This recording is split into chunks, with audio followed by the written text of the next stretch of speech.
মহাপ্লাবন শুরু হইল। মহাপ্লাবনের পরে পুরা পৃথিবী আবার যখন শুকিয়ে গেল, তখন নূহ আলাইহিস সালাতু ওয়াস সালাম আবার তার 3 সন্তান হাম, সাম, ইয়াফিস, নূহ আলাইহিস সালাতু ওয়াস সালামের 3 সন্তান আবার পুরা পৃথিবীকে সুন্দর করে নতুন করে পৃথিবী আবার শুরু করে দিলেন।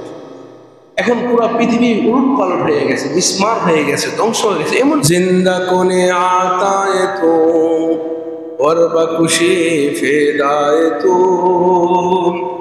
दिलशुदा मुबतालाए तू हर चिकुनी रेजाए तू खुदा दर इंतजार हमद मानीस मोहम्मद चश्मे बर्राहे सनानीस मोहम्मद अज तुम्ही खाम खुदारा खुदाया अज तो हुब्बे मुस्तफारा।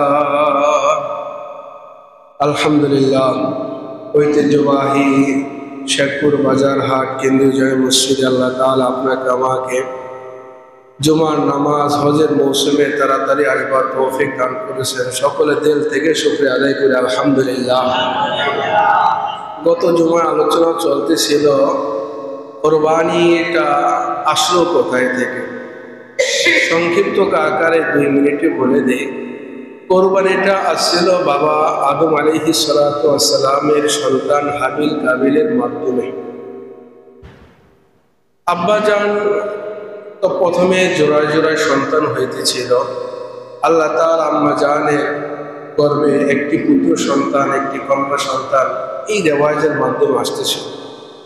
ওই সময় আল্লাহ তাআলা বিধান দিয়ে দিলেন, প্রথম যেই গর্ভে যে সন্তান আসবে, দ্বিতীয় গর্ভে যে সন্তানের সাথে বিবাহ বন্ধন এটা বৈধ চালু করে দিয়েছে।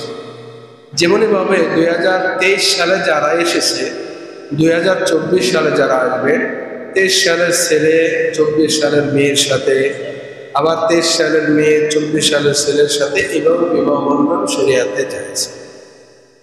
কাবিল যুক্তি পেশ করলো।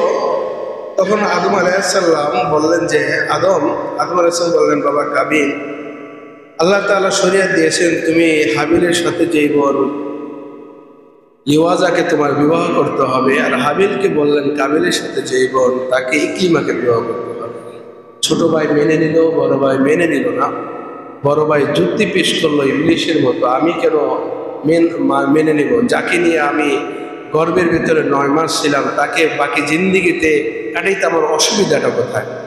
আদম আলাইহিস সালাম বললেন, বাবা আল্লাহর শরীয়ত হলে এমনই করতে হবে। মানতে রাজি না। তখন বলল, ঠিক আছে তুমি আল্লাহর কাছে জিজ্ঞাসা করো। আল্লাহ তাআলা বিধান দিলেন, কোরবানি করো, যার কোরবানি সহি হবে তার সাথেই ইকরিমার বিবাহ হবে। আদম আলাইহিস সালাম কথাটা বলে হজে চলে গেলেন। এই দিক দিয়ে দুইজনে কোরবানি দিলেন। বড় ভাই দিল হইল ফসল আদি, আর ছোট ভাই দিল হইল দুম্বা, বকরি বা ছাগল। তো ছোট ভাইয়ের কোরবানি কবুল হয়ে গেল, বড় ভাইটা কবুল হইল না। এই জন্য বড় ভাই ছোট ভাইয়ের উপরে শত্রুতামি করে তাকে মেরে ফেলল। মারার কাইফিয়াতটাও শিখিয়ে দিল শয়তানে। মেরা ফেলার পরে তাকে দাফন কাফন করা হলো। তার মাধ্যমে তিনি আরেক দেশে চলে গেল। তার মাধ্যমে 2টা জুলুম গুনাহ চালু হয়েছে। একটা অন্যায়ভাবে জুলুম করা, আরেকটা হইল অগ্নি পূজা। এই 2টা জিনিস কাবিলের মাধ্যমে শুরু হয়েছিল। এই ছিল আমাদের গত জুমায়ের আলোচনা, এতটুকু পর্যন্ত ছিল। আব্বাজান আদম আলাইহিস সালাতু ওয়াস সালাম দুনিয়া থেকে বিদায় নিয়ে গেলেন। 40,000 সন্তান তার পৃথিবী থেকে রেখে তার হায়াত শেষ হয়ে গেল, তিনি চলে গেলেন। এখান থেকে আজকে আমার বয়ানের আলোচনা। এখানে আরেকটা কথা বলে দেই, শরীয়তের কাছে যুক্তি চলে না। যেমনি ভাবে কাবিল যুক্তি দিয়েছিল যে যেই বোনের সাথে গর্বে আমি একাত্রিত হয়ে থাকলাম, ওই বোনের সাথে আমার বিবাহ হইলে বাকি জিন্দিগি আমি কাটাইতে পারবো না কেন, এটা যুক্তিতে বলে আমি তাকেই বিবাহ করব। এটা ছিল তার যুক্তি। শয়তানের একটা যুক্তি ছিল যে আমি আদমকে কেন সিজদা করবো, আনা খায়রুম মিনহু, আমি তো তার চাইতে ভালো, তার গতি নিচের দিকে, আমার গতি উপরের দিকে। যুক্তি ঠিক ছিল, কিন্তু শরীয়তের সম্মুখে এই যুক্তি চলে না।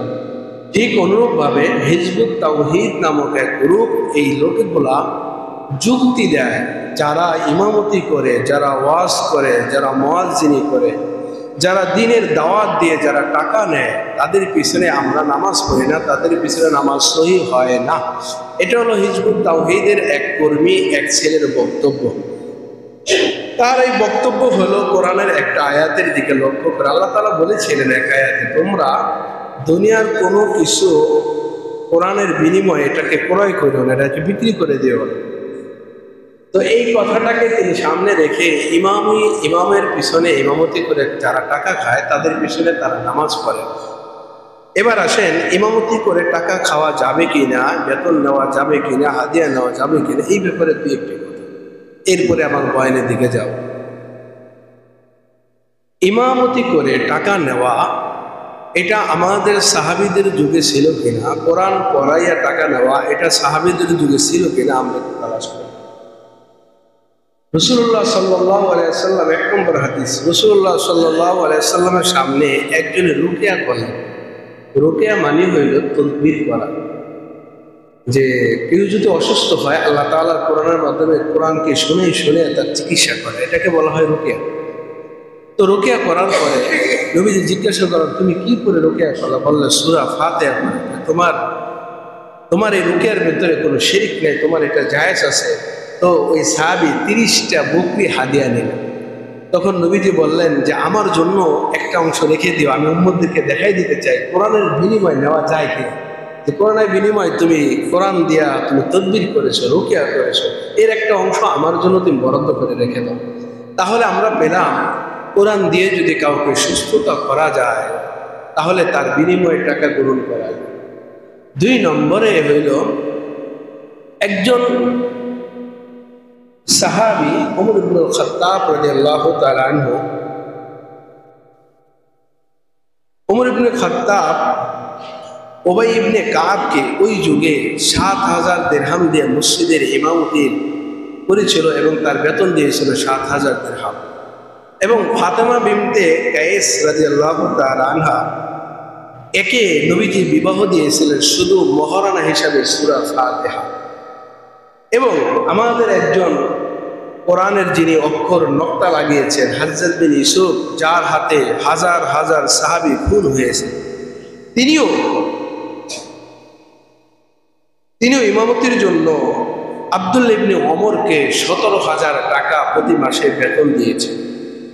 এবং 70টি বেশি অধিক দলিল আছে যে ইমামতি করে টাকা নেওয়া যাবে কিনা।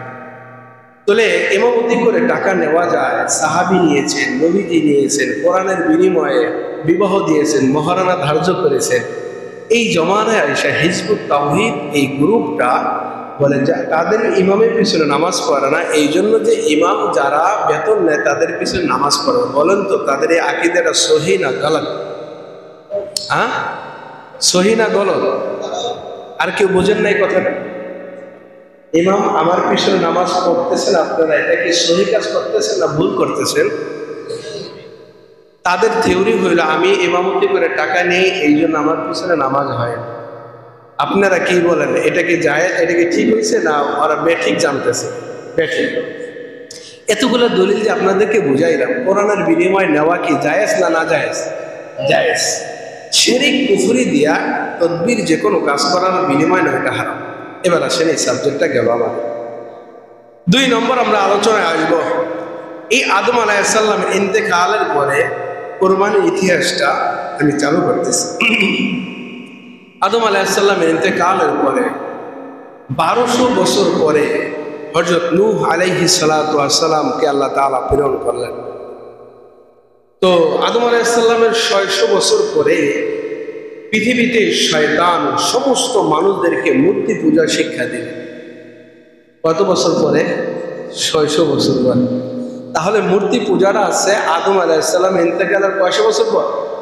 600 বছর পর পুরো পৃথিবীতে শয়তানের মূর্তি পূজা চালু হলো। তো এই চালু করতে করতে আরো 600 বছর যখন হয়ে গেল, তখন পৃথিবীর ভিতরে কেউ মূর্তি পূজা ছাড়া আর বাকি নাই। তখন আল্লাহ তাআলা সিদ্ধান্ত নিলেন, নূহ আলাইহিস সালাতু ওয়াস সালামকে পাঠাইলেন। নূহ আলাইহিস সালাতু ওয়াস সালাম পৃথিবীতে আসলেন। তিনি পৃথিবীতে আসার পর নবুয়তি পেলেন। নবুয়তির পরে তিনি 950 বছর পর্যন্ত দাওয়াত দিলেন। এই মূর্তি পূজা বন্ধ করে এক আল্লাহর ওয়াহদাতিয়ারে তিনি দাওয়াত দিলেন। কিন্তু তার দাওয়াত কবুল করতে করতে মাত্র 40 জন কবুল করলেন। আল্লাহ তাআলা নূহ আলাইহিস সালামকে বললেন, নূহ, আমি আমার বান্দাদের কলবের ভিতর তাকায় দেখছি, এরা কেউ আর ঈমান আনবে না, এরা কেউ আর মুসলমান হবে না, তোমার যা ইচ্ছা তা তুমি করতে পারো। তখন নূহ আলাইহিস সালাতু ওয়াস সালাম আল্লাহ তাআলার কাছে সাথে সাথে দোয়া করলেন। ফাকালা নূহ রাব্বি লা তাযার আলাল আরদি মিনাল কাফিরিনা দাইয়ার। আয় আল্লাহ, যেহেতু তারা আর কেউ ঈমান আনবে না 40 দিন পরে, তাহলে তাদেরকে বাঁচে রাখা লাভ নাই। আল্লাহ, আপনি তাদেরকে ধ্বংস করে দেন এবং একটা ঘর যেন বাকি না থাকে, সবাইকে মিসমার করে দেন, ধ্বংস। আল্লাহ তাআলা বললেন, তাহলে তুমি নৌকা বানাও, কিস্তি বানাও। বানালেন, জোড়ায় জোড়ায় সব জীব জন্তুকে উঠালেন, 40 জন উম্মতকে উঠালেন। উঠানোর পরে মহাপ্লাবন শুরু হইল। মহাপ্লাবনের পরে পুরা পৃথিবী আবার যখন শুকিয়ে গেল, তখন নূহ আলাইহিস সালাতু ওয়াস সালাম আবার তার 3 সন্তান হাম, সাম, ইয়াফিস, নূহ আলাইহিস সালাতু ওয়াস সালামের 3 সন্তান আবার পুরা পৃথিবীকে সুন্দর করে নতুন করে পৃথিবী আবার শুরু করে দিলেন। এখন পুরা পৃথিবী উলটপালট হয়ে গেছে, বিস্মার হয়ে গেছে, ধ্বংস হয়ে গেছে। এমনকি খানায়ে কাবা যে আদম আলাইহিস সালাম বানিয়েছিলেন, খানায়ে কাবাও ধ্বংস হয়ে গেছে। তখন হাম, সাম, ইয়াফিস এই 3 পুত্র কি করলেন? দুনিয়াকে আবার নতুন করে আবার শুরু করলেন। 3 সন্তানের ভেতরে যে শহরকে তারা নতুন ভাবে আবার শুরু করলেন, বাবেল শহর, বর্তমানে ইরাক। এই বাবেল শহরের তৎকালীন বাদশা ছিলেন বাদশা নমরুদ। এই বাদশা নমরুদ ওই যুগের ওই বাবেল শহরে ইরাকের বাদশা হলেন। যখন ইরাকের বাদশা হলেন, আল্লাহ তাআলা ওই ইরাকের বাদশা নমরুদ, বাবেল শহরের বাদশা নমরুদেরকে আল্লাহ তাআলা একটা স্বপ্ন দেখাইলেন। নমরুদ, তোমার এই দেশে এমন এক সন্তান জন্ম নেবে, ওই সন্তান তোমার এই রাজপ্রাসাদকে, তোমার এই সিংহাসনকে ধ্বংস করে দিবে। তিনি আমার আল্লাহর এক ওয়াহদাতিয়াতের দাওয়াত দিবে, শিরক পূজা সব বন্ধ করে আল্লাহর এক একাত্মবাদের দাওয়াত দিবে। এই স্বপ্ন দেখার পরে সঙ্গে সঙ্গে তিনি সকালবেলা সমস্ত সবাইকে ডাক দিলেন। ডাক দেওয়ার পরে এবং তিনি সাথে সাথে সিদ্ধান্ত নিলেন জন্ম নিয়ন্ত্রণ করার পদ্ধতি। আজ থেকে কোনো সন্তান, কোনো মা কোনো সন্তান প্রসব করতে পারবে না। আজ থেকে কোনো পুরুষ কোনো মহিলার তার বিবির কাছে যাইতে পারবে না। এই জন্য তিনি আলাদা পুরুষকে রাখার জন্য বাসভবন তৈরি করলেন, মহিলাদেরকে আলাদা রাখলেন, প্রত্যেক ঘরের সামনে এক একজন সেনা মোতায়েন করলেন। কোনো সন্তান যদি প্রসব করে কোনো মা, তাহলে সঙ্গে সঙ্গে আসার দিয়ে, পাড়া দিয়ে তাকে ওই সন্তানকে মেরে ফেলত। আর নতুন করে যেন কোনো সন্তান গর্ভে না আসে, এই জন্য তিনি এই আইন চালু করলেন। তাহলে সেই হিসাবে দেখা যায় নমরুদ পৃথিবীতে সর্বপ্রথম জন্ম নিয়ন্ত্রণের আইন চালু করেছে। আজ যদি আব্বা আদম সফিউল্লাহ যদি জন্ম নিয়ন্ত্রণের আইন চালু করতেন, তাহলে তার 40,000 সন্তান হইত না, জোড়ায় জোড়ায় সন্তান হইত না। জোড়ায় জোড়ায় সন্তান না হইলে আজকে যারা এই আইন চালু করে, তাহলে তারাও আজকে জন্ম হতো না। সেই হিসাবে তারা যদি আজকে যদি পৃথিবীর কোনো রাষ্ট্রপ্রধান যদি জন্ম নিয়ন্ত্রণের আইন চালু করে, তাহলে বোঝা যাবে সে নমরুদ আর তার ভিতরে কোনো তফাৎ রইল না। কারণ নমরুদ তার সিংহাসন ধ্বংস হয়ে যাবার ফলে তিনি জন্ম নিয়ন্ত্রণের আইন চালু করেছিল। আজকে যারা এই আইন চালু করবে, তারাও সেম ওই নমরুদের একটা খালাতো ভাই হবে, নয়তো মামাতো ভাই হবে, নয়তো তাদের উত্তরসূরি হবে। কথা কন ঠিক কিনা? এই ঠিকটাও বুঝতে পারবেন না? আরো জোরে কন ঠিক কিনা? খালি বয়ান শোনেন, কয়েকবার বোবা হয়ে যান। জন্ম নিয়ন্ত্রণ চালু করলে আপনার 5 ভাই যদি আজকে জন্ম নিয়ন্ত্রণ বন্ধ করে যদি আপনাকে এক সন্তান নিয়ে আরো 4টা কোথায় থাকতো বলেন? 4 সন্তান, আজকে 5 সন্তান আছে বিধে একজন লন্ডনে আছে, আরেকজন বড় আলেম আছে, আরেকজন সমাজের নেতা আছে, আরেকজন সংসারের দায়ভার আছে। এই যে 5টা সন্তান আল্লাহ তাআলা আপনার তকদিরে লিখেছিলেন, কিন্তু আপনি জন্ম নিয়ন্ত্রণ করে একজনকে রাখলেন, আরেকটা 2টা, বাদ বাকি 3টা। আল্লাহর বিধান হলো 5টা, তোমার বিধান হলো 2টা। আল্লাহর বিধানের সাংঘর্ষিক এই যে আইন চালু করলা, এই স্পর্ধা তোমাকে কে দিল? এই সাহস তোমাকে কে দিল? এটা বড় ভয়াবহ আইন। যারা এই আইন চালু করবে তারা নমরুদের 1 নম্বর উত্তরসূরি হবে। কথা কন ঠিক না? আরে এখন পর্যন্ত হাজার হাজার মেয়ে লোকরা কাঁদতেছে সন্তানের জন্য, তোমার আইন চালু করার আগে আল্লাহ লয়ে গেছে, সন্তান দিচ্ছে না। কান্নাকাটি করে, হাজারো তদবির করে, হাজার চিকিৎসা করে একটা সন্তান পাচ্ছে না। একটা সন্তান হয়েছে, বয়স 25 বছর হয়ে গেছে, 25 বছর চেষ্টা করার পর আর সন্তানই হয়। এরকম আছে কি আছে না? তাহলে আল্লাহ তো দেই না।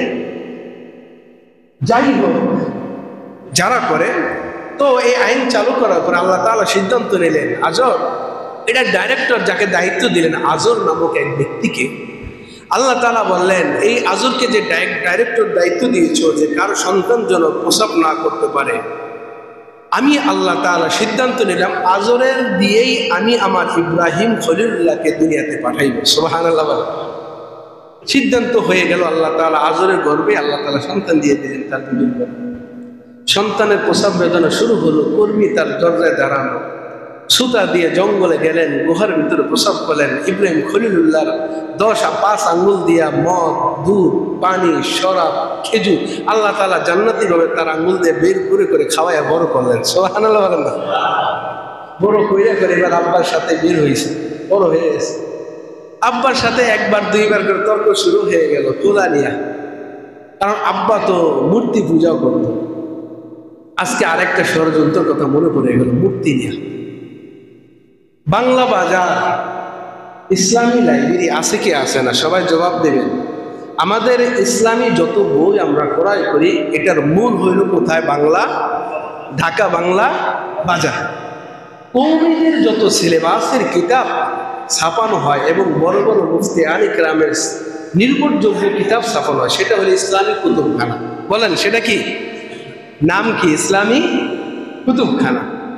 অন ইসলামিক কুতুবখানার ভেতরে এটা অন্তর বহির্প্রকাশ হয় না। ইসলামিক কুতুবখানার ভেতরে জানি না কাদের ষড়যন্ত্রের মাধ্যমে ইসলামিক কুতুবখানার বইয়ের একদম পিছনের দিক দিয়ে একটা মূর্তির ছবি দিয়ে দিছে, যাতে করে কারো নজর না পড়ে।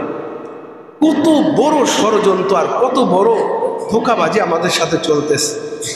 ইসলামিক কুতুবখানা লাইব্রেরির বইয়ের ভিতরে যদি মূর্তির ছবি দিয়ে দিতে পারে, তাহলে আর কুতুবখানা বাকিরও থাকবে? তাহলে এখন কি হবে? এই যে একটা ষড়যন্ত্র করতে সবাই, ইসলামী ব্যাংক, হালাল ব্যাংক, হালাল ব্যবসা, হ্যাঁ, যেটা দেখবেন হালাল, যেটাই দেখবেন ইসলামী, ওটার ভেতরে বড় অন ইসলামিক কাজ চলে। কথা কন ঠিক কিনা? তো এখন আমি বলবো দুনিয়ার ভেতরে সমস্ত আলেমদেরকে এই ব্যাপারে সতর্ক হওয়ার জন্য। ইসলামী কুতুবখানা থেকে আমার মিনিমাম 4 থেকে 5 লক্ষ টাকা কম করে হলো কিতাব কেনা আছে, ছাত্র জীবনের কিতাব। এরপরও তো আরো 10-20 লক্ষ টাকার কিতাব আমার আছে। আমরা যারা ইসলামী কুতুবখানা থেকে কিতাব কিনেছিলাম, যত ওস্তাদেরা বই ছাপিয়েছিলাম, এখন থেকে প্রতিজ্ঞা নিতে হবে ইসলামী কুতুবখানা থেকে এই কিতাব আর ক্রয় করা যাবে। আপনি দেখবেন যে ইসলামী কুতুবখানায় গেলে প্রচুর পরিমাণে বই সেল হয়, কারণ সব কিতাব ওই জায়গা থেকে বেশি নেওয়া হয়। তাহলে কওমি আলেম ওলামাদের ভাইদেরকে, ছাত্র ভাইদেরকে বলবো, ইসলামী কুতুবখানায় যতক্ষণ পর্যন্ত এই মূর্তির ছবি এবং প্রকাশ্যে তওবা এর শাস্তি না হবে এদের, প্রথম পর্যন্ত ইসলামী কুতুবখানা থেকে আর একটা বইও কিনব না। যদি আপনি কেনেন তাহলে আপনি মূর্তির পক্ষে সাহায্য করেন। এই হিসাব করে দেখা যায়, কোনো হিন্দু পরিবারকে যদি আপনার ফ্লাইটে যা ভাড়া দেন, আপনার ঘরে ভাড়া দেন, আপনার অনিবার্য এই ফ্লাইট, এই ঘরের ভেতরে বিপদ আপদ আসবেই আসবে। কারণ হিন্দুরা সবসময় আল্লাহকে বাদ দিয়া মূর্তিকে পূজা করে। এরা যেখানে যায় আল্লাহর গজব নিয়ে সেখানে যায়। কোনো মুসলিম ফ্লাইটের ভেতরে যদি কোনো হিন্দুকে জায়গা করে দেয়, তাহলে ওই ফ্লাইটের ভেতরে একদিন আগুন ধরবে, একদিন তার সংসারের ভিতর বরকত চলে যাবে, একদিন গজব তার সংসারের ভিতর আসবেই আসবে। এই জন্য মুসলিম ভাইয়েরা সাবধান হয়ে যান। হিন্দুদেরকে আজকে থেকে বয়কট করতে হবে। হিন্দুরা আপনাকে কোনোদিন সাহায্য করে না, একটার পর একটা ষড়যন্ত্র আপনাকে করতে আসে। এবং কি কিছুদিন পর্যন্ত হিন্দুরা এটাও তো ষড়যন্ত্র নিয়েছে মুসলিম কোনো বোনকে তারা পাক রাখতে দিবে না, পুতু পবিত্র থাকতে দিবে না। এখন সিদ্ধান্ত নিয়েছে হিন্দুদের ছেলেরা মুসলিম বোনের সাথে ফেসবুকে, মেসেঞ্জারে, হোয়াটসঅ্যাপে, ভাইবারে চ্যাটিং করে করে তাদের সাথে প্রেম করে তাদের সতীত্বকে নষ্ট করার পায়তারা চলতেছে এবং করতেও আছে। এবং তাদেরকে ভাড়া দিয়ে দিয়ে তাদের ছেলেরা মুসলিম মেয়ের সাথে প্রেম করে তাদেরকে সর্বনাশ করতেছে। আছে কি আসে না? চলতেছে এই সিদ্ধান্ত, এই ষড়যন্ত্র চলতেছে। মুসলিম মেয়েরা এবং হিন্দু মেয়েরা মুসলিম পরিবার মুসলিম ছেলেদের সাথে প্রেম করার জন্য, তার ঈমানকে ধ্বংস করার জন্য এই পায়তারা চলতেছে। আপনি কি করতেছেন? এই জন্য সাবধান। মূর্তি পূজা যেহেতু আদম আলাইহিস সালামের 600 বছর পরে এটা চালু হয়েছে, এটা কোনো মতে ইসলাম না। এটাকে যারা ইসলাম বলবে, এটাকে নিয়ে তারা যদি বলে যে হ্যাঁ একটু নত হয়ে তাদের ফ্যামিলিতে একটু যোগাযোগ করবে, এদেরকে ভালো বলবে, এদেরও জান্নাতে যাইতে পারে, তাহলে ওই মুসলিম পরিবারও ঈমান থাকবে না, সেও জাহান্নামে যাবে। সিদ্ধান্ত জেনে রাখবেন, ইসলাম আল্লাহর মনোনীত ধর্ম, এই দলটাই জান্নাতে যাবে। আর যারা ইসলামের বাইরে আছে, হিন্দু, বৌদ্ধ, খ্রিস্টান, ইহুদি, নাসারা, এরা জাহান্নামে যাবে। এই কথার ভিতরে যদি আপনার একটু মাত্র সামান্য পরিমাণ যদি আংশিক যদি একটু দুর্বলতা থাকে, ওরা যাইলেও যাইতে পারে, কিছু তো ভালো কাজ করে, আপনি বেঈমান, সঙ্গে সঙ্গে আপনার ঈমান চলে গেছে, আপনি বললে এখন জাহান্নামে যাবেন। এই জন্য হিন্দুরা এরা জাহান্নামে যাবে, খ্রিস্টান এরা জাহান্নামে যাবে, ইসলামের ছায়াতলা যারা আছে তারাই জান্নাতে যাবে। কথা কোন ঠিক কিনা?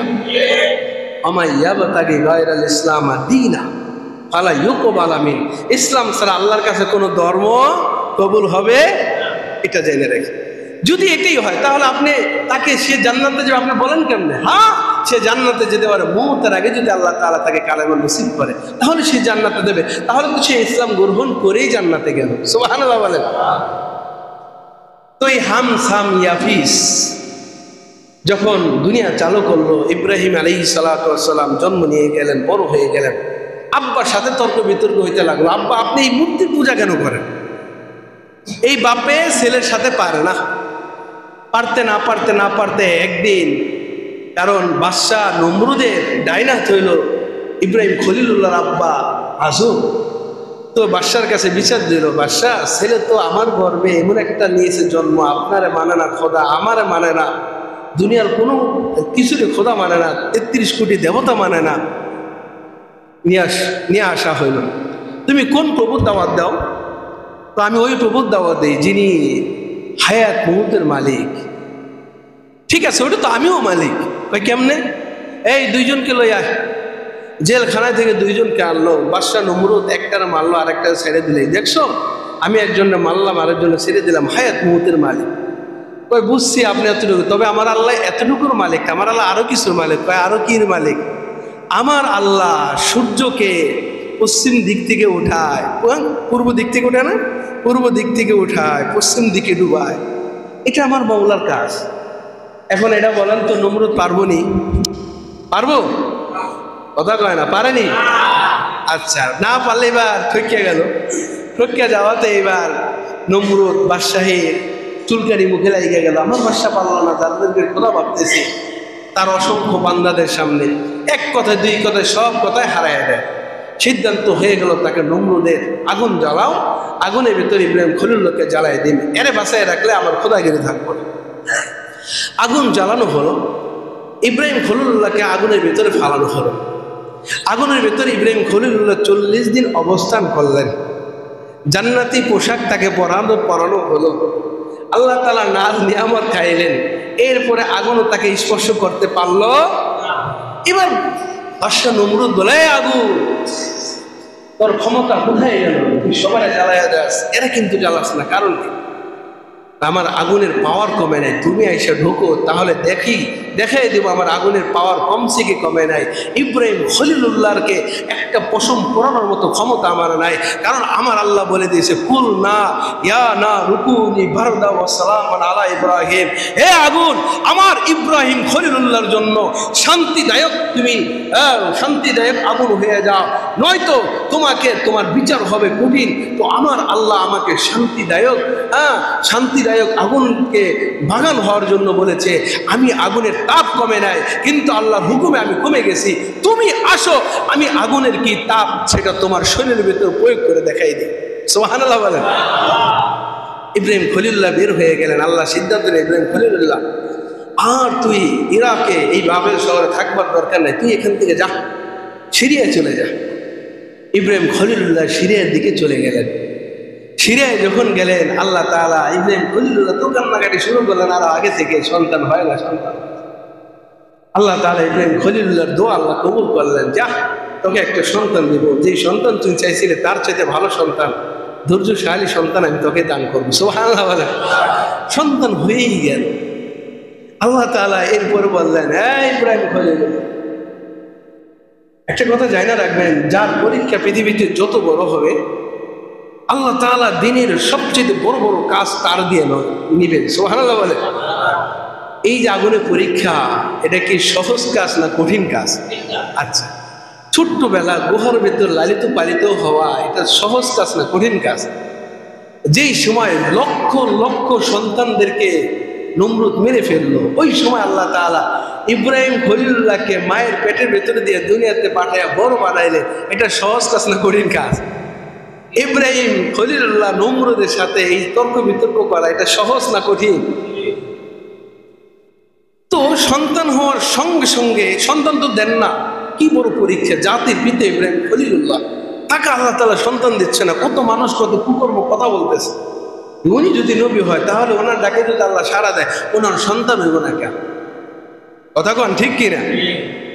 আল্লাহ তাআলা সন্তান দিলেন বৃদ্ধ বয়সে। এরপরে সাথে সাথে হুকুম দিয়ে দিলেন, যাও ওই জঙ্গলে তোমার এই সন্তান তোমার বিবিকে রেখে আসো, যেই জঙ্গলের নিচে পড়ে আছে কাবা ঘরের ভিত্তি। সুবহানাল্লাহ বলে। এবার ইব্রাহিম খলিলুল্লাহ তার ছেলে এবং তার বিবিকে নিয়ে রওনা দিলেন ঘোড়া দিয়া। আকাশ দিয়ে একটা বাতাস, বিশাল বড় একটা তুফান তার লয়ে যাইতেছে, লয়ে যায়। যে তুফান যেই জায়গায় যাইয়া ঝড় দিয়া, হ্যাঁ, কাবা ঘরের ভিত্তি উঠে দিয়েছিলেন, মানে তাকে এক ইশারা দিয়ে জিবরাইল আলাইহিস সালাম, এক রাওয়ায়াতে জিবরাইল আলাইহিস সালাম নিয়ে গেছে। যাই হোক, এটা পরের আলোচনা গত বছর আমি করেছিলাম, এটা না। কত হলে ইব্রাহিম খলিলুল্লাহ তার বিবির এবং বাচ্চারা লয়ে যাইতেছে। যাইতে যাইতে যাইতে যাইতে সেই কাবা ঘর যেখানে যেখানে ওখানে কিছু নাই, সব জঙ্গলে ভরপুর, সেখানে হাজেরা এবং তার ছেলে ইসমাইলকে রেখে আসলেন। রাখার পরে এবার ইব্রাহিম খলিলুল্লাহ কিছু কয়েকটা খেজুর আর পানি দিয়ে তিনি রওনা দিয়েছেন। তো ইসমাইলের আম্মা হাজেরা বললেন, স্বামী, আপনি যে আমার এখানে রেখে যাচ্ছে, এটা কার হুকুমে? আপনার ইচ্ছায় না আল্লাহর হুকুমে? কয়, এটা আল্লাহর হুকুম। তাহলে আর আপনার সাথে কোনো কথা নাই? তাহলে তো আমার আল্লাহ আমার এই জিম্মাদারি নিয়েছেন, খানা পিনার কথা আপনার কাছে পেয়ে লাভ নেই। আপনি যদি আপনার ইচ্ছায় রাখেন, তাহলে বলতাম যে এই পানি দিয়েছেন, এই তো 8 ঘন্টা চলবো, 10 ঘন্টা চলবো, যে খাওয়ান দিয়েছেন এটা এক বেলায় শেষ, আমি বাকি জিন্দিগি বলে কি খাবো, খানা দিয়ে যান। যেহেতু আপনি এর জিম্মাদারি নেন নাই, নিছেন, দিছেন, আল্লাহ নিছে, তাহলে আপনার কাছে আর কোনো চাওয়া পাওয়া না, আপনি যান। সুবহানাল্লাহ বলেন। এই মরুভূমির জঙ্গলের ভেতরে বলেন একজন মহিলার ঈমানটা কি পরিমাণ! সুবহানাল্লাহ। তো ইব্রাহিম খলিলুল্লাহ মায়া লাগে তো।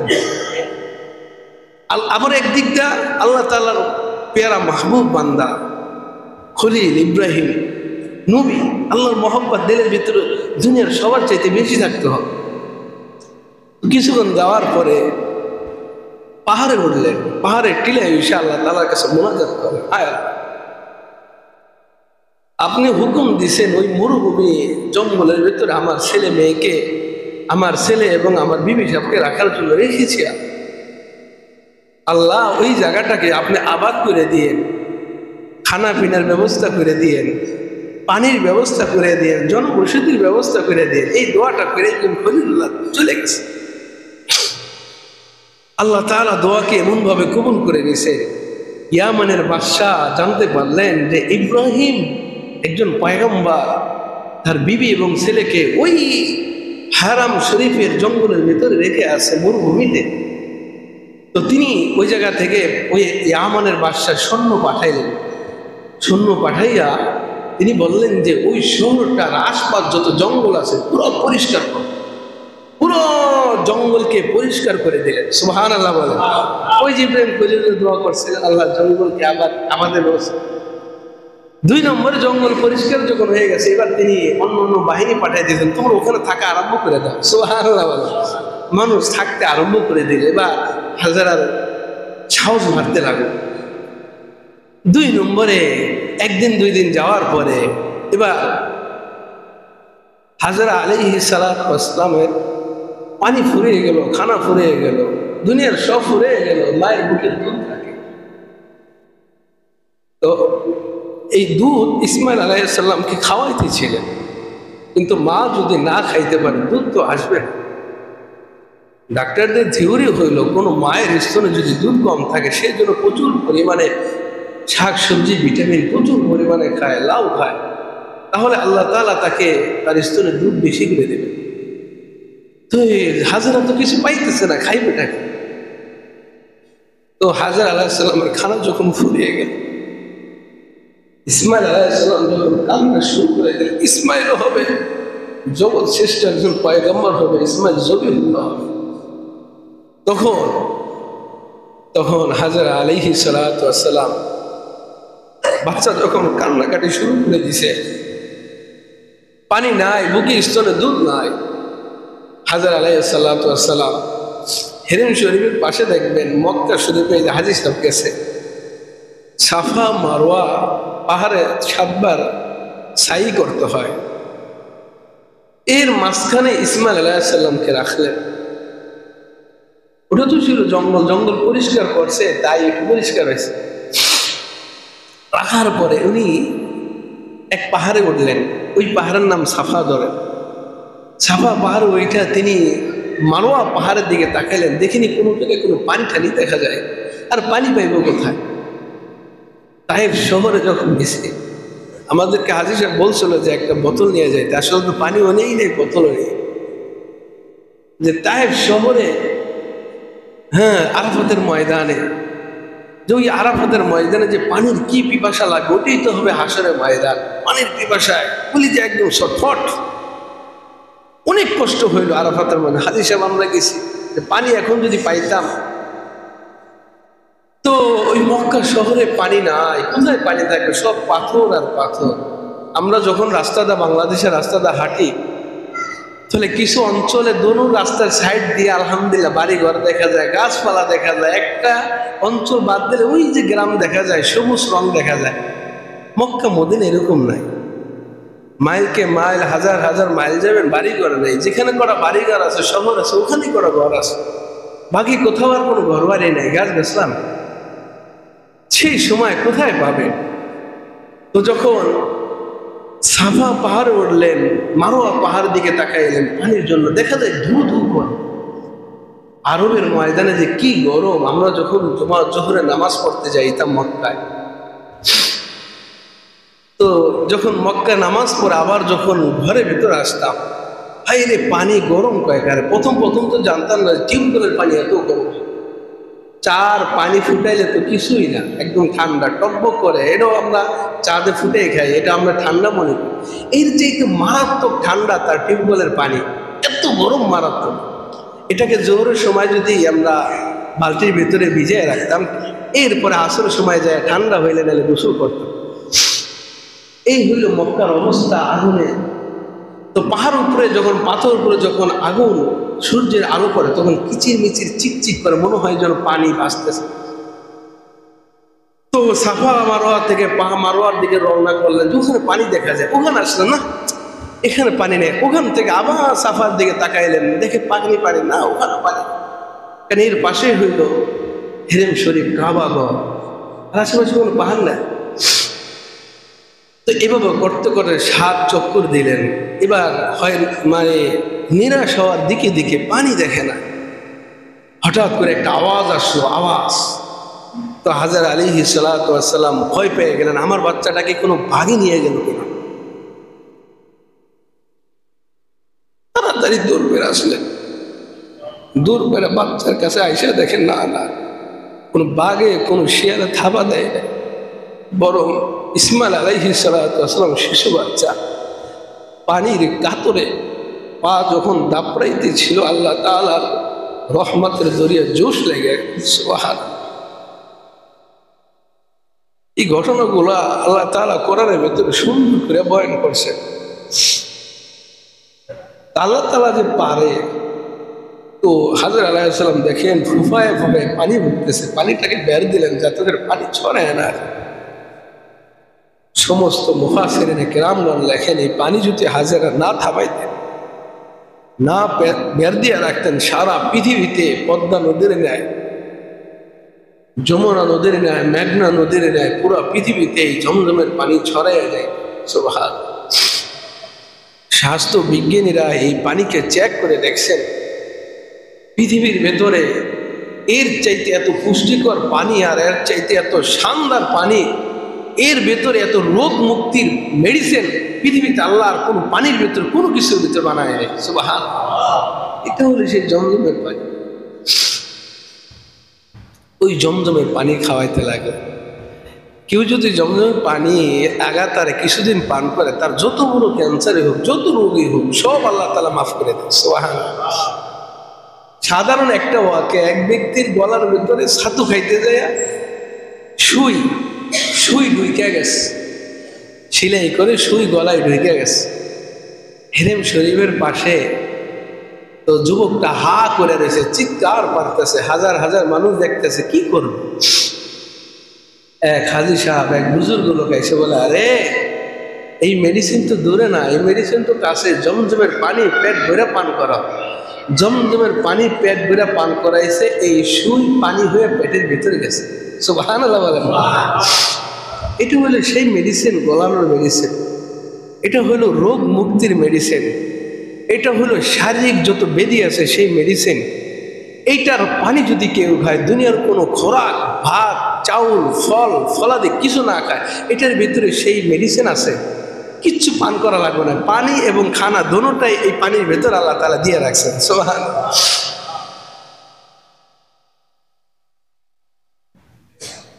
হয়ে গেল ইসমাইল আলাইহিস সালাম সেই জমজমের কূপ আজকে বেড়া দিয়ে রাখছেন, দেখা যায় না এখন। আমরা দেখেছি যেখানে পানির মতো মনে হইতো, সেই পাথরকে আমরা দেখি সাফা মারোয়া, পাথরগুলার দিকে তাকাইলে মনে হয় এই যে চোখের পানিগুলা বের হয় না, যদি কালো চোখ থাকে আর সুন্দর তার পুতুলিটা থাকে, আর চেহারাটা যদি আল্লাহ মন করে বানায়, চোখের পানি পড়লে মনে হয় কেমন দেখা যায়। পাথরগুলো হুবহু চোখের পানি ছেড়ে দিলে যেই রং হতে পারে, মানে পানিতে জপ করতেছে, পানি মনে হয় হাসতেছে পাথরের উপরে, এরকম মনে হয়। আমরা প্রথমবার যখন দেখছি, আসলে পানি না, এটা হলো পাথর। সুবহানাল্লাহ। এই জন্য পাথরকে মনে করছিল যে এটা পানি, আসলে তো পানি না। কি আজি সাহেব দেখছেন না? এই যে আজি সাহেব দেখছে কি পাথরগুলা কেমন পানির মতো। ওখানে যে সবাই নামাজ পড়তো, নামাজ পড়া নিষেধ, ওখানে নামাজ পড়তে দেয় না। এই হলো ইসমাইল আলাইহিস সালাতু ওয়াস সালাম কুরবানি ইতিহাস হাবিল কাবিল থেকে শুরু। আজকে এতটুকুই রাখলাম, এখানেই শেষ করলাম। এরপরে শোনেন, আল্লাহ তাআলা ইব্রাহিম খলিলুল্লাহ উপাধি দিবেন। সুবহানাল্লাহ বলেন। তো এমনি দিবেন না, পরীক্ষা করে দিবেন। এতক্ষণ পর্যন্ত দেন নাই। আল্লাহ তাআলা সিদ্ধান্ত নিলেন ইব্রাহিম খলিল উপাধি দিবেন, পরীক্ষা করবেন যে আল্লাহর জন্য সে কতটা উৎসর্গিত হতে পারে। ফেরেশতা পাঠাইলেন, তার পাশ দিয়া এই আল্লাহর কিছু নাম বয়ান করবো, আল্লাহর কিছু নাম শোনাইবা। সুবহানাল্লাহ। আল্লাহর কিছু নাম শুনাইলো। শোনার পরে ইব্রাহিম খলিলুল্লাহ ফেরেশতা পাঠালেন যে আমার এই নামের প্রতিদান ইব্রাহিম কি দেয়। যখন আল্লাহর নাম শোনালেন, তখন ইব্রাহিম আলাইহিস সালামের দিলের ভিতর আল্লাহর ইশকের আগুন দাপ করে জ্বলে বসে। কে রে আমার মাসুদের নাম নেবে? কয় আমি। আমার মাসুদের নাম একবার শোনাও না, আরেকবার। কয় না। শুনাইলে কি দিবা? কয় আমার যে বকরি পালতেছি মালিকের, এগুলো তোমার অর্ধেক দিয়ে দেবো। দেও। দিয়ে দিল।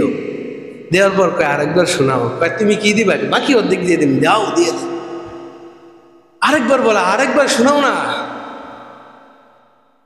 সুবহানাজিল মুলকি ওয়াল মালাকুতি সুবহানাজিল ইজ্জাতি ওয়াল আজমাতি ওয়াল হাইবাতি ওয়াল কুদরাতি ওয়াল কিবরিয়া ওয়াল জাবারুত। এই নাম যখন ফেরেশতা আবার বলল, আর কি দিবা? আল্লাহর মাশুক, আমার মাশুকের নাম যদি আরেকবার শোনাও তাহলে এই রাখাল, এই বুরকি পালার জন্য একটা রাখাল দরকার, আমি ইব্রাহিম তোমার রাখাল হইয়া যাবো। সুবহানাল্লাহ। ইব্রাহিম খলিলুল্লাহ নাম শোনাইলেন। যখন নাম শোনাইলেন ইব্রাহিম খলিলুল্লাহ, এবার কয় আমি তোমার কথা, আমার কথা মতো আমি তোমার রাখাল হয়ে গেলাম। কয় ভাই রাখাল হওয়া লাগবে না, বুরকিও দেওয়া লাগবে না, তুমি যে মাওলার কেমন ভালোবাসো পরীক্ষা করার জন্য মাওলা আমাকে পাঠিয়েছিলেন, আল্লাহর নামের বিনিময়ে কি দাও? তুমি জিতে গেছো। এর পরিপ্রেক্ষিতে আল্লাহ তাআলা হযরত ইব্রাহিম নবীকে সঙ্গে সঙ্গে ইব্রাহিম খলিলুল্লাহর উপাধিতে ভূষিত করে দিলেন। সুবহানাল্লাহ। আল্লাহ রাস্তায় বরকত দান করছে, নিজেকে দান করে দিয়েছেন। এই জন্য আল্লাহ তাআলা তাকে খলিল বন্ধু বানায় নিছে। কেউ যদি এখনো দুনিয়াতে আল্লাহর ঘরের জন্য, আল্লাহর জন্য কিছু দান করে, আল্লাহ তাআলা তাকে জাতির পিতা খলিলুল্লাহ বানাবে না, তবে আল্লাহ তাআলার বন্ধু তারে বানাইয়া নিবে। সুবহানাল্লাহ। আপনাদের খুশির সংবাদ, অনেক দিন চেষ্টা করার পরে আপনার সহযোগিতায় আমাদের প্রসাব পায়খানা আলহামদুলিল্লাহ আজকে থেকে উদ্বোধন হয়ে গেছে। জুমার পরে উদ্বোধন হবে, আপনারা উজুর চান্দা শুরু করে দিয়েছেন আলহামদুলিল্লাহ। এই যে এটা বলেন তো, এটা ভালো না মন্দ? আপনাদের টাকার বিনিময়ে এটা হয়েছে খুশি না বেজার? বলেন, জোরে বলেন, খুশি না বেজার? যারা 10,000 দিয়েছেন, 20,000 দিয়েছেন, 2,000 দিয়েছেন, 5,000 দিয়েছেন, আপনাদের আন্তরিক মুবারক বাজান। আল্লাহ তাআলা পুণ্য নেকি আপনাদেরকে দান করবে। প্রায় 1 লক্ষ টাকার মতো ঋণী আছে, এই ঘর করতে আপনাদের টাকা দিয়ে হয়ে গেছে। 1 লক্ষ লাগবে না। আজকে জুমার দিনে সভাপতি সাহেব, আমাদের সেক্রেটারি সাহেব হুজুর বলছেন, বাবা ভাই কাকায় বলছেন যে অল্প কিছু হইলে আস্তে আস্তে করে আমরা এটাকে পরিশোধ করে দিতে পারবো মসজিদের আয় উন্নয়ন হইলে। তো আমি আপনাদেরকে এখানে 10 জন মানুষদেরকে বেশি করে টাকা চাবো না। আল্লাহর এই ঘরটা যেন আপনার দানও যেন শরীর থেকে প্রসাব পায়খানা যেন করতে পারেন। 2টা করে 1000 টাকা খুশি মনে 10 জন ব্যক্তি বলতে পারবেন না হুজুর আমার যত বিপদ, আমার যত বালা মুসিবত আল্লাহর ঘরের জন্য দিলাম, আমার মওলা যেন আমার খলিলুল্লাহ হিসেবে গ্রহণ করে নাই। বলেন আমিন। কোন 10 জন ব্যক্তি 1 নম্বর কোন হুজুর আমি 2টা 1000 টাকা দিব ইনশাআল্লাহ, আল্লাহ যেন আমার বিপদ আপদ দূর করে, বালা মুসিবত দূর করে, আল্লাহ যেন আমার বন্ধু হিসেবে কবুল করেন, আল্লাহ তাআলা আপনাকে কবুল করে নেবেন। 1 নম্বর বলেন ইনশাআল্লাহ। ইব্রাহিম খলিলুল্লাহর প্রতি মোহাম্মত রাইখা যে দান চাইছি মতন দিয়ে দিয়েছেন এক ব্যক্তি ইনশাআল্লাহ বলেন, আল্লাহ তাআলা আপনার দানকে কবুল আর মঞ্জুর করে নেক ইনশাআল্লাহ। আল্লাহ তাআলা আপনার জানে মালে বরকত দান করুক, হায়াতের মধ্যে বরকত দান করুক, ছেলে সন্তানের মধ্যে বরকত দান করুক। বলেন ইনশাআল্লাহ। 1 নম্বর ব্যক্তি কে বলবেন আমি জানি না, আপনি বললে আল্লাহ পাক কবুল। ওই যে মাশাআল্লাহ আমাদের ওই কি দিন কাকান, হ্যাঁ কারণ কি আব্দুর রাজ্জাক মোল্লা 2000 টাকা। বড় আলহামদুলিল্লাহ। 2 নম্বর হইল আমাদের মসজিদের কেশিয়ার জাকির সাহেব মোল্লা নাকি দিন, জাকির ভাই আমাদের কেশিয়ার সাহেব 2000 টাকা। বলেন আলহামদুলিল্লাহ। 2 জন ব্যক্তি হয়ে গেছে আলহামদুলিল্লাহ। 3 নম্বর ব্যক্তি থাকলে বলতে পারেন ইনশাআল্লাহ হুজুর আমি শেষ সময় জিন্দেগি 2000 টাকা দেব। লাবলু শিকদার সাহেব 2000 টাকা আলহামদুলিল্লাহ। বলেন মাশাআল্লাহ। শরীক ছাকলো নগদে দিয়ে দিছে আলহামদুলিল্লাহ। 4 নম্বর ব্যক্তি যদি বলেন ইনশাআল্লাহ 2,000 সাইফুল লিটন মোল্লার ছেলে আলহামদুলিল্লাহ। আমার এই মসজিদের জন্য লিটন মোল্লা ভাই যে কত পরিমাণ দান করছেন সবার চাইতে বেশি হবে আমার মুসল্লিদের ভেতরে। আমাদের কমিটি বাদ দিলাম, কিন্তু আলহামদুলিল্লাহ তার ছেলে বিদেশে থাকে, ইতালিতে গেছে আলহামদুলিল্লাহ, ভালো চাকরিও করতেছে। 2000 টাকা আলহামদুলিল্লাহ। বলেন 2000, 4 জন হয়ে গেছে। আল্লাহ তাআলা তার কামাই রোজগার এবং জানের বরকত এবং বিপদ আপদ দূর করে রাখো। 5 নম্বর ব্যক্তি বলেন ইনশাআল্লাহ হুজুর আমি 2টা 1000 টাকা দিলাম, শেষ আর কোনোদিন হয়তো এই মসজিদের জন্য চাওয়া হবে না, আস্তে আস্তে পূরণ হবে ইনশাআল্লাহ। 2000 টাকা বেশি না। বলেন ইনশাআল্লাহ 2000 টাকা ইনশাআল্লাহ। আশরাফ ভাই কার এটা?